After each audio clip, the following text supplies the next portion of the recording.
Okay.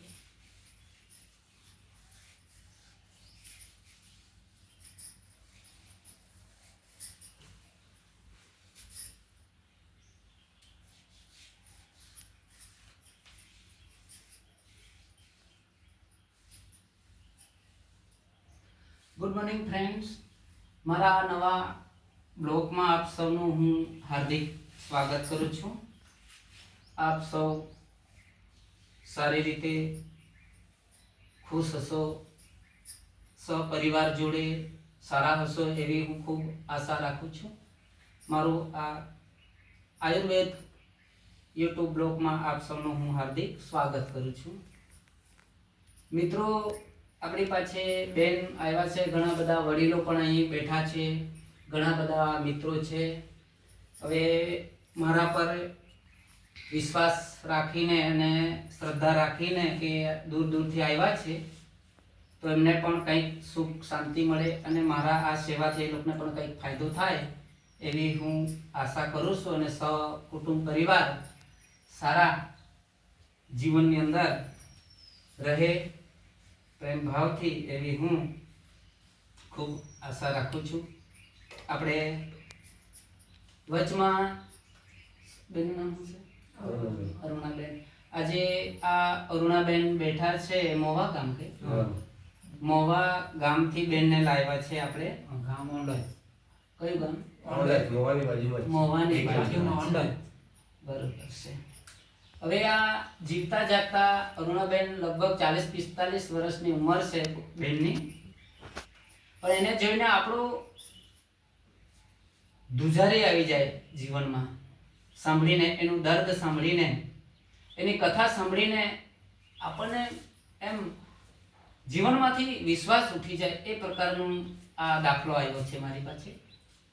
આ એની બેન છે પોતાની, અને આ બેન જેવું એનું શરીર હતું, પણ આજે આ બેનની હાલત તમે જોઈ શકો છો કે કઈ પ્રકારની બેનની હાલત થઈ ગઈ છે. આ ડેટને કારણે કંઈ કે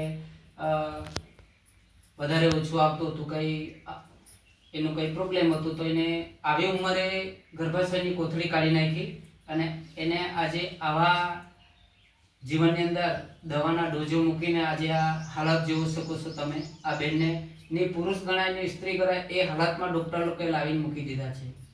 હજુ પણ એની આ દવા ચાલુ છે. તો ભૂલમાં પણ તમે કોઈ બી જગ્યાએ આવી પરિસ્થિતિ કોઈ બહેનોને થાય તો આ ડૉક્ટર કંઈ એવું કરતા જ નહીં. એકબીજાને પૂછજો, એકબીજાને બતાવજો અને પછી તમે આવું પગલું ભરજો, કેમ કે આ બહેનની જેમ જિંદગી બરબાદ નહીં થાય. આટલી ઉંમરે કોઈ દિવસ કોથળી કાઢવાની જરૂર નથી, કોથળી ન કાઢાય. આજે તમે આ હાયા દાખલો જોઈ શકો છો આ બેનની પરિસ્થિતિ. આવા કેટલાય કેસ, કેટલાય દાખલા મારી પાસે આવ્યા છે. અને એ બહેનોને જ્યારે પણ તમે રિપોર્ટ કરાવો, કોઈ એક્સરો કરાવો, કોઈ સોનોગ્રાફી કરાવો અને તમારું ડેટમાં પ્રોબ્લેમ હોય તો એ જ ડેટનો બ્લડ જો બાકી હોય તો એ ગાંઠના પરિવર્તન રૂપે એ રિપોર્ટમાં બતાવતું હોય અને ડૉક્ટરો ઘણી ખરી રીતે એને ઓપરેશન કરીને કોથળી કાઢી નાખતા હોય છે. તો આવી જિંદગી ખરેખર બરબાદ ન થવી જોઈએ.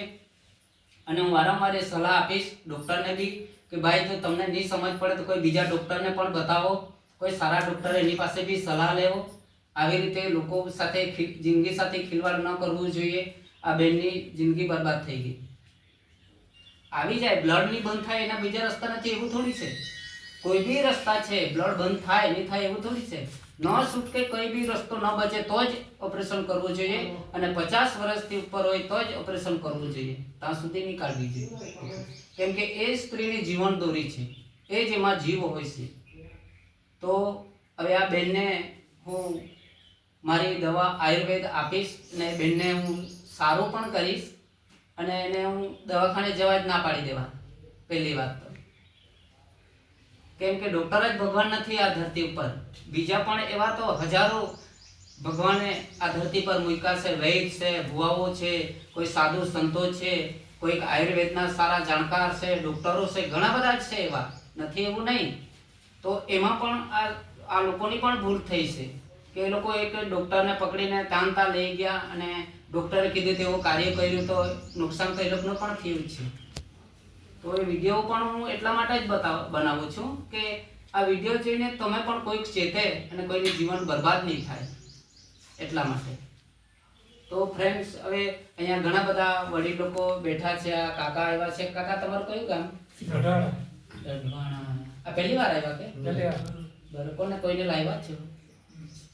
બરોબર. કોને લાવ્યા?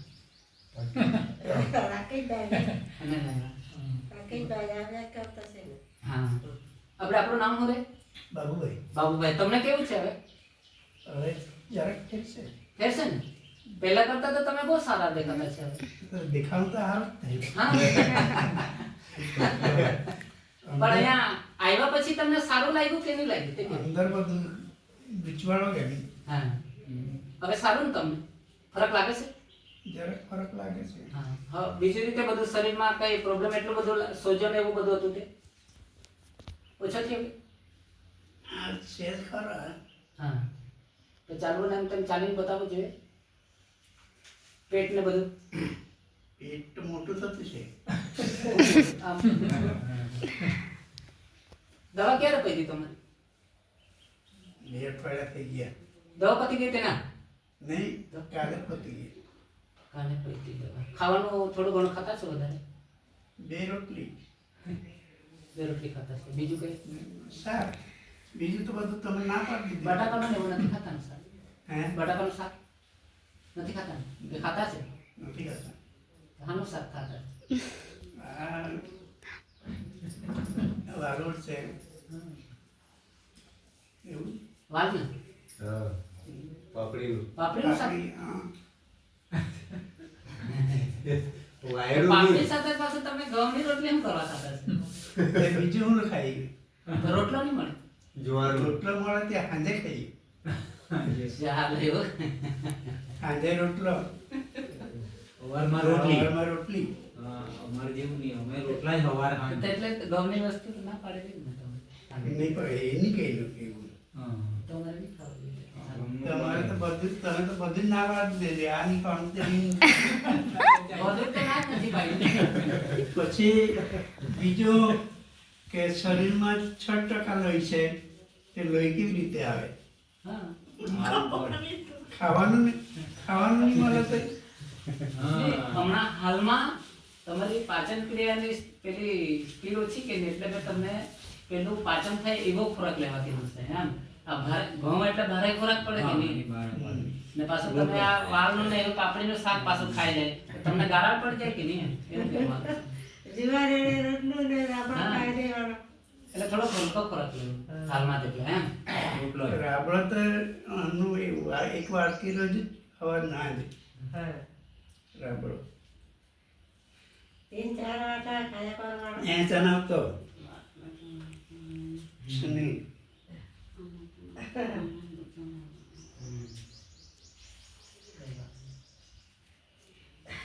સુનિલ એ જણાવતો.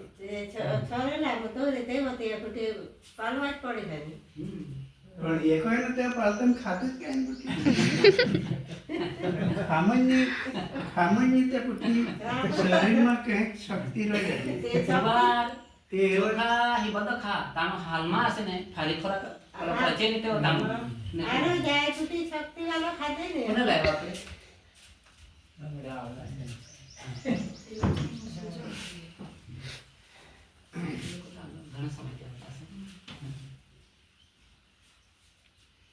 સતરચાનું કાઢી ચાલ કઈ નહીં, ચાલ ને તું વાંધો નહીં, ચાલ દવા પીધી ને? દીધી જેને કરી.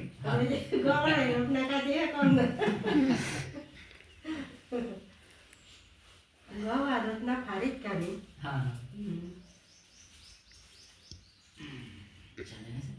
જરા કરો બેન આમ આમ કરીને ગુલામ જામને આમ જરા પીઠ પર મારી દે.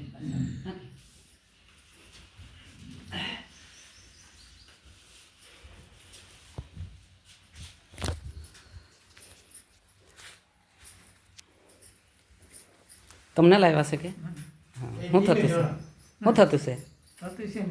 એવું કે? પછી હવે બેહે તો કે તમે કહે કે નહીં? હા. કે ભાઈ શું થતું છે? પછી મારી સલાહ થાય એમ સુનિલભાઈ. શરીરે આવું દુખાવો. થોડું છે એમ કહી દે. બરાબર. અને બેહાડો નહીં. વિસ્તારમાં કામ કરીને પછી ઉઠાઈ નહીં બેહી જાય. બરાબર. ત્રણે જણને બધી પગમાં બહુ તકલીફ છે. એ તો ઉઠાય નહીં ને બેહે તો પછી ચલાય નહીં. સુનિલ ચૌધરી આયુર્વેદ છે આપણે. તો ફ્રેન્ડ્સ, હવે આપણે આપણા વિડીયોને હું હવે સમાપ્ત કરું છું. મારે એ માટે જ થોડી સલાહ આપવાની હતી કે આપણે ખરેખર સમાજની અંદર જાગવું જરૂરી છે, સાવચેત રહેવું જરૂરી છે. બધી જ વસ્તુ નાની નાની વાતમાં ઘણીવાર કહું છું વિડીયોની અંદર કે તમે જરાક કંઈ થાય એટલે આળસુ થઈને ડૉક્ટર પાસે જઈને તમે બધું જ એના ભરોસે મૂકો છો, એટલે આજે આપણું ઘર બાર પૈસા ધન દોલત બધું લૂંટાય છે. તો થોડા સાવચેતી રાખો, અને સમાજની અંદર આપણે સારી રીતે જીવવું હોય તો થોડું જાગવું પણ જરૂરી છે. અને પોતે પણ ડૉક્ટર બનતા શીખો અને પોતે સાવચેતી રાખો જીવનની અંદર, એવી હું તમારી પાસેથી અપેક્ષા રાખું છું. હું સુનિલ ચૌધરી યુટ્યુબ બ્લોગ ચેનલમાં આપ સૌનું હાર્દિક સ્વાગત કરું છું. તો હવે આ વિડીયોને હું સમાપ્ત કરું છું. જય હિન્દ, જય જવાન, જય કિસાન, જય આયુર્વેદ.